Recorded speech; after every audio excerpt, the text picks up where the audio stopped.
Hi, my name is Jimmy Williams with NFL Draft Diamonds, and I have another diamond in the rough for you today. His name is Jaelyn Gaither. He's a corner out of Delaware Valley University. Nice to have you, sir. Appreciate it, man. Appreciate the time.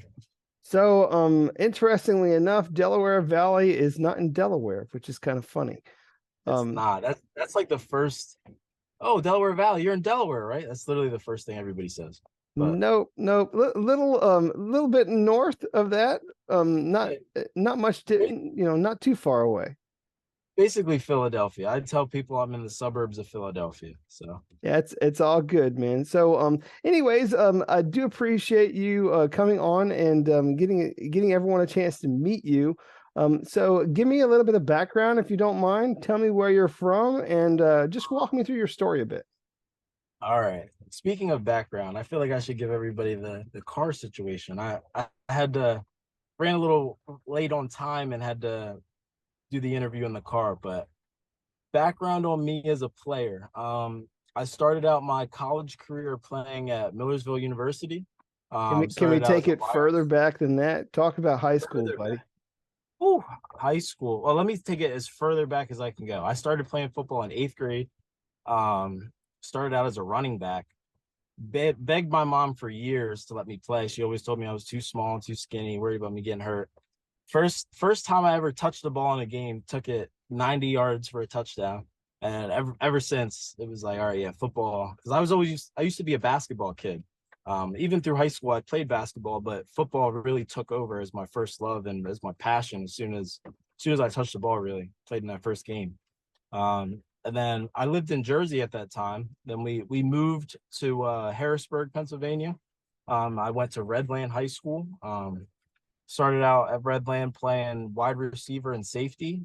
Took that all the way until I was a senior. Ended up getting some recognition. At the end of my career, I got to play in the Blue Gray All American game with some of the best high school kids across the country. That was a great experience. And then from there, I was kind of one of those kids who was really good, but not good enough as terms of offers. Um, I had a lot of schools talk to me, but I couldn't get that offer that I wanted from, of course, a D1 or the schools that obviously everybody wants to go to. So then Millersville was one of the first schools to really reach out to me and made me feel like they wanted me. So that's where I went. Went there with the coach Breitbach was the coach at the time. And then I was there my second year under JC Morgan. And then both years I played wide receiver in college. I loved playing wide receiver. I thought I was a great receiver. I knew I was a great receiver. And then COVID happened. So that kind of threw a wrench in everybody's plans. And whenever COVID happened, I felt like I just wanted to make a little bit of a change and ended up transferring to Delaware Valley. Definitely wanted to go there because I wanted to win a championship. That was a big thing. Like with my college career, like we weren't a very successful program at Millersville as terms of wins and losses. And I was at the point in my career where I was halfway through and it was kind of a now or never. Like if I was going to make a change, this is when it would happen. So I went to Del Val on a visit and fell in love with the coaches. That's the biggest thing I think from my time at Del Val is the coaches, the way they talk to you, they treat you, they everything at Del Val is done. The word they throw around is family. Everything's family, family, family, family, but they mean it. So when I went to Del Val, played receiver at Del Val for a season. And then the story switches because everybody knows now I'm a DB, play corner, nickel, slot, whatever you want to call it.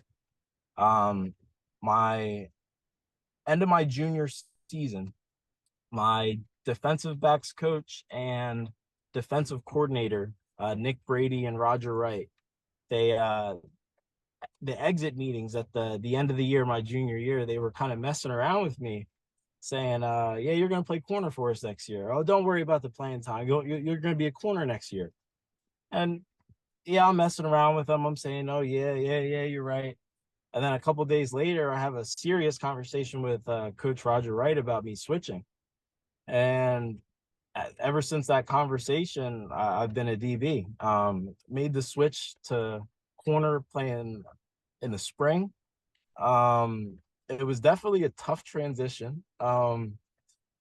it was, I think the hardest part was going from being really good at something and kind of having to start over. But it was also a challenge because I'm not somebody who likes to be bad at anything. So for me, it was like, how do I get as good at this as fast as possible? Knowing that I only had my senior year left, I had to win the job. I had to do all those things. So I did them. It was funny because the first couple of weeks of spring ball, I was getting roasted by my former receiver buddies, all my best friends. They were cooking me on all the routes they were running.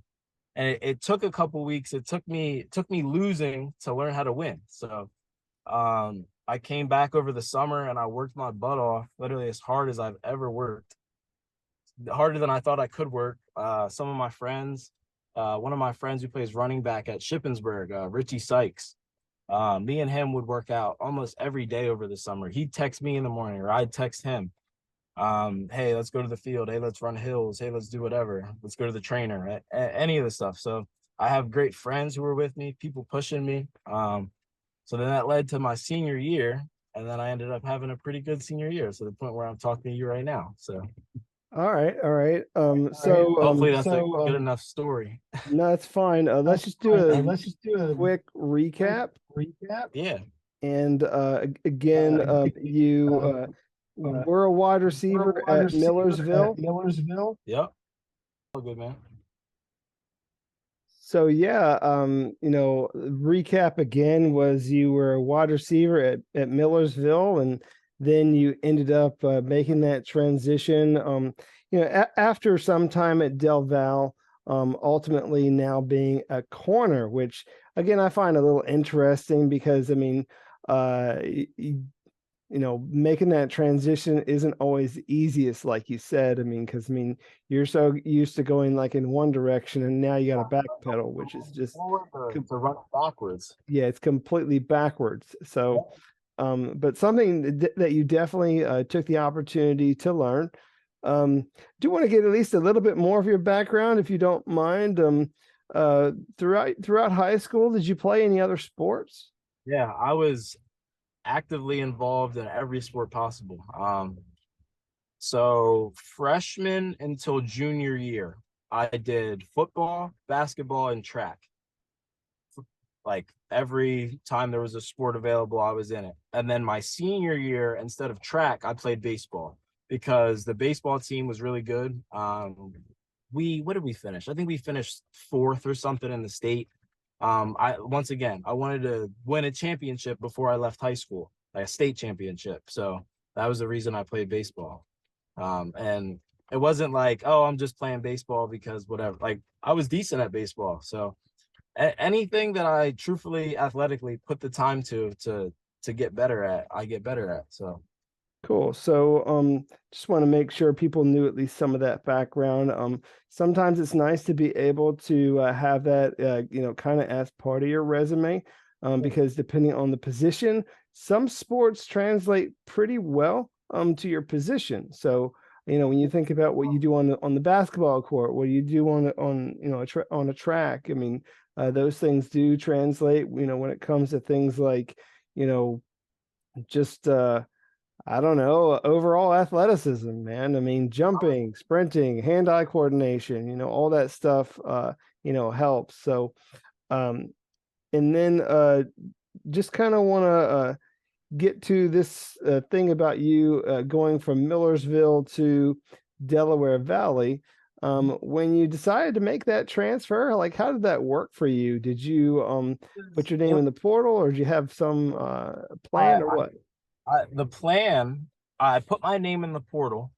The plan was to throw all my chips in and go walk onto a D1 school playing wide receiver. That was my goal. That was my plan. And then COVID happened. And all of those D1 schools, they weren't losing any of those kids. All those kids were still staying there. They didn't need anybody that year. You know what I'm saying? Like they weren't, a lot of these teams weren't playing football, or if they were, they weren't sure. Especially the recruiting was really funny that year. I'm sure you know. But just going from I want to go D1, I want to go D1, I want to go D1 to accepting a role on a D3 team, I think was something I needed.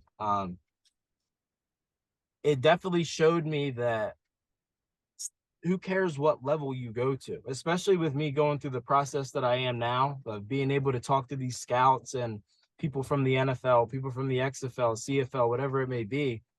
They're still talking to me. And I went to a D3 school and I played my role and I did my part and I just made sure I could do everything that was in my power that I could control to end up where I wanted to end up.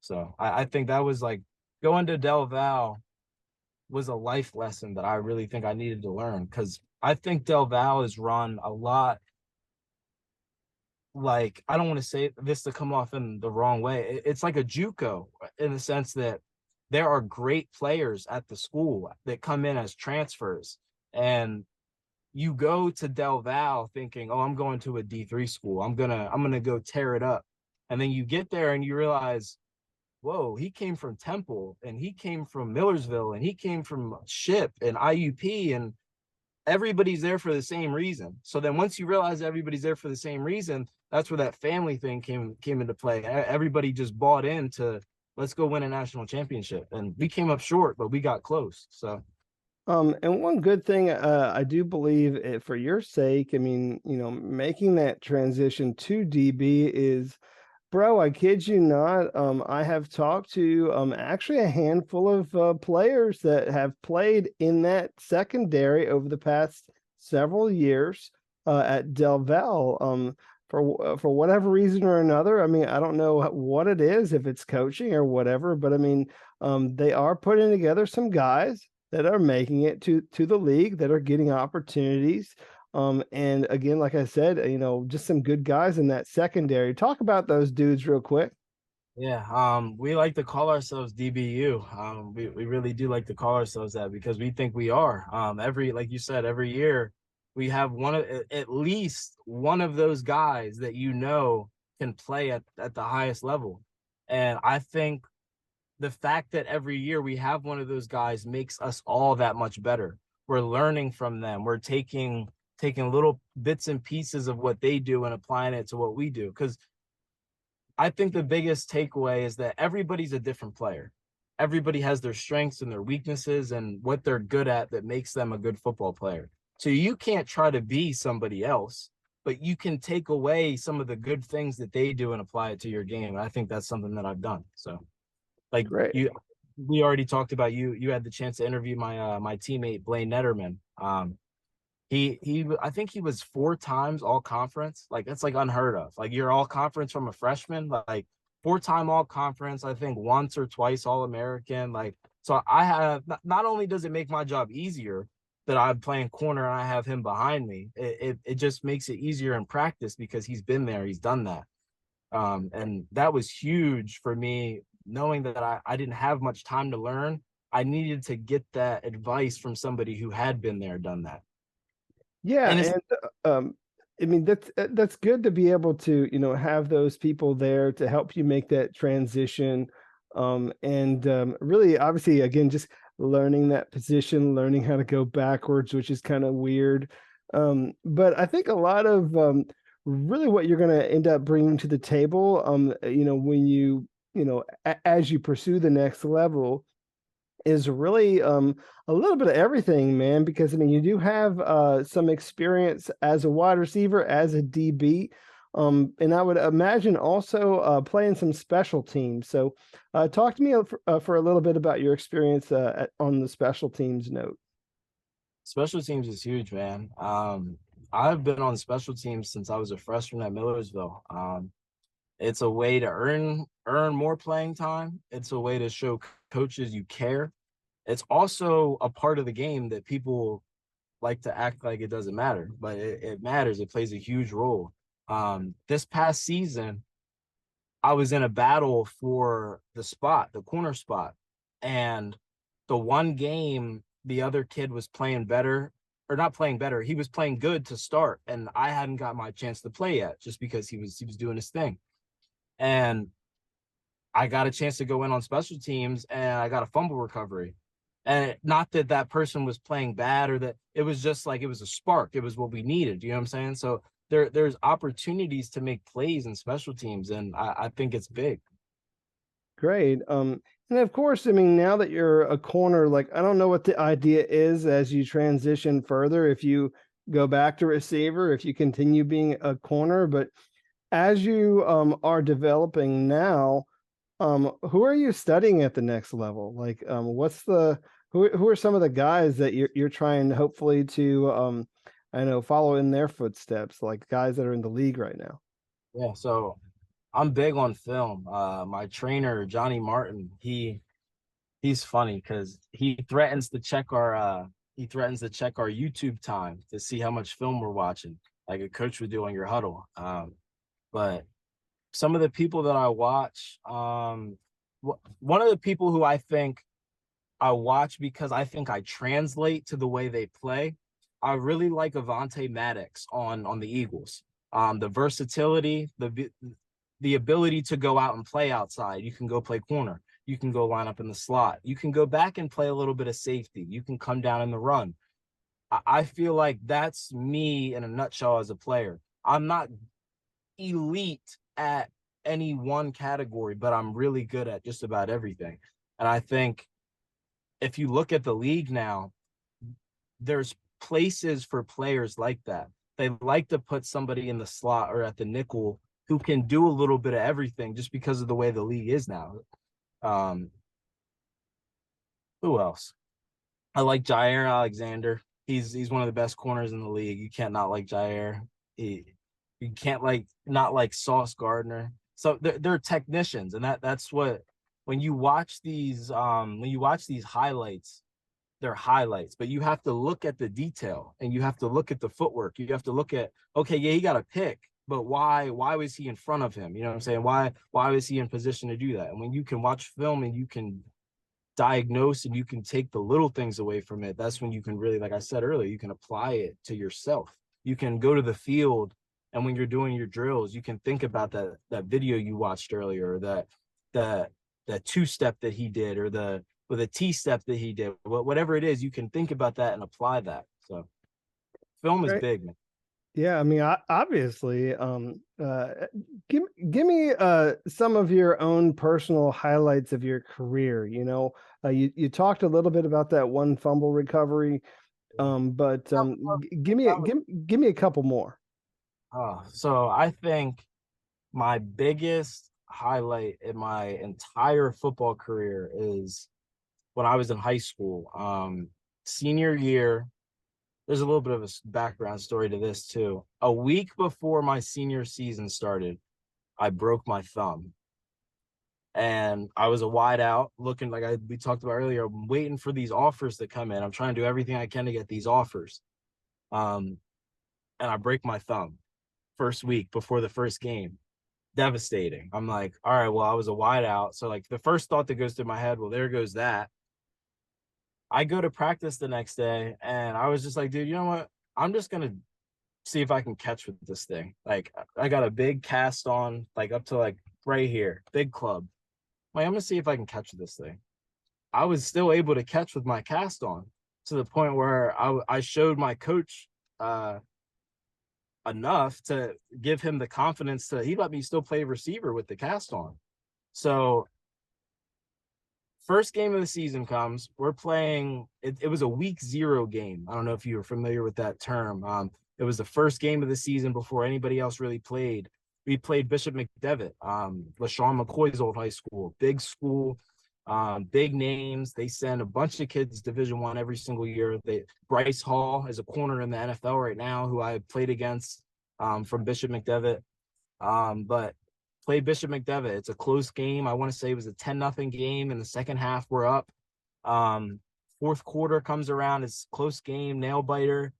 I had a pick six, sealed the game. And it was crazy because all week I'm worrying about if I'm going to be able to catch, And then I catch a pick six with the club on my hand to beat Bishop McDevitt. So like that, and Redland, the school I went to, we hadn't beat Bishop McDevitt, I want to say 15 or 20 years. Like it was bigger than me, and I didn't even realize how big it was. It ended up making it on Netflix on the show QB1, Beyond the Lights, because Tavon Bowers was one of the stars of the show that year. So I ended up making it on Netflix, and yeah, so it was one pick six with a cast on my hand. It ended up being way bigger than what I thought it could be. So that's definitely, I think, the biggest highlight of my career so far. Interesting. I You made a know, couple. Uh, also shows your toughness too, yeah. going out there, with the cast and, still being able to make some plays. So, I do want to kind of continue our time, and kind of steer away from football for just a minute. Give me something about you that maybe not everybody knows. Let's talk about something that's not football for like just a minute or two, whether it be hobbies or something else. So, give me something about you that maybe not everybody knows. Oh, not everybody knows. See, that's a tough question. Um, Hobbies. I'm gonna sound like a typical athlete, or like what an athlete should sound like, but I literally, all I do, I'm still enrolled in school. I'm finishing up my classes, trying to graduate and get my bachelor's in criminal justice. That's what I'm going to school for. So I go to class. I do Uber on the side to make spare money. I go to the gym. I go to Fusion Gyms. It's one of the nicest gyms out here near Philadelphia. Um, after that. I In between all that, I have a dog at home. My dog Nico, it's my guy, it's my son. That's what I like to say. He's with me all the time. He's with me everywhere. Dog stuff. I play Xbox with my boys. Like, I really try and stay out the way. It's crazy out here nowadays. I try and keep myself in situations where I can be safe and be smart. Um, Something that I do, or that something people won't know about me. That's a lot of people don't know. When I was younger, when I was fifth grade until I was a freshman in high school, I played the violin. Um, Interesting. I went to a private school when I was in New Jersey. Um, my mom enrolled me just because I lived in Trenton, in New Jersey, and it was a bad area if you know anything about Trenton. Um, So she enrolled me in this school, and one of the requirements was that you played a stringed instrument. I was like, the violin? Like, I ended up liking it, and I ended up doing it for a little bit. And then freshman year, we moved up here to Harrisburg. My mom forced me to do it when I was a freshman. And that's when I realized that I wasn't cut out for being like in the orchestra, because all of the people in the orchestra would go home and would practice and they loved it, just like me with football. Like, they loved it, they lived it. I didn't love it or live it, so I wasn't as good as what they were, and you could hear it. And I was being graded on it, so I'm like, Mom, like, no more violin. But I ended up stopping after ninth grade. But yeah, so I guess that's something that people don't Well, really I know. appreciate that little tidbit about you. I mean, uh, do want to try our best to wrap things up here in just a minute. So, obviously, your goal is to get to the next level, and you have a lot going on right now. You're training. Um, uh, I know you participate in the Podium Bowl, which is great. But what are you doing right now? And what are you trying to do in order to, I guess, get yourself prepared for that next level? So right now, heavy training, a lot of speed work. I'm working out with my trainer in Lancaster, Johnny Martin. I make that drive. It sucks, but you got to do what you got to do to get the work you want to get. Um, I drive out there sometimes to Lancaster with him. I go to Fusion Gym. Like I said earlier, it's one of, if not the nicest gym I've ever seen in my life. It's got every piece of equipment, every resource I could ever need. Um, so I go there. I'm trying to think. No, it's all good, man. I'm just trying to get a feel for like what you're doing right now, like some of the things like you're training for. You have any just give us any tidbit about, how those workouts are doing. Like, do you know your like any of those numbers right now, or at least what So you're trying to obtain? I can give you the numbers that we haven't tested numbers yet with my trainers. I can give you the numbers that I ran when I was at the podium. When I was at the podium, I ran a 4.54. And they did have lasers out there. I ran a 4.54. I I'm forgetting my 5.10.5 time. That's important. I'm forgetting that. I had a 37-inch vertical. Um, Broad jump was 9.5. Um, we did not bench. My bench right now, 225, is probably 8 to 10. Goal is to have it at 15 when it comes time to test. Sure, sure, sure. So, Just kind of but give people at least a tidbit of, as you know, as to where you are, as you obviously try and move forward. So the um goal, or can I say it real quick? The goal when it comes time to test that, I have the ANC combine, which is an XFL event, and then the pro level sports combine, which is a CFL event. When it comes time for those, at the end of April and May, I want to 4.4 is the goal. 4.4 anything. It could be 4.4999. That's the goal. 4.4, which I think is attainable. I know it's attainable. And then 40-inch vert, obviously attainable. I'm at 37 right now. 15 on the bench is the goal, and then trying to be down in the below a 4.2 or 4.3, 4.3 range for the 5.10.5. So Gotcha. Well, appreciate some of your things that you're trying to target there. As we wrap up, I want to allow you the opportunity just to close this out with talking to all the scouts out there and telling them why they need to take a chance on you and give you the opportunity at the next level. So go ahead and close this with your pitch. So my pitch, man, I feel like if you bring me in as a player on your team, you're going to get somebody who is going to try, if not be, the hardest worker in the group. You're going to get somebody who's rooted in faith. I believe in Jesus Christ. He's gotten me very far in my life.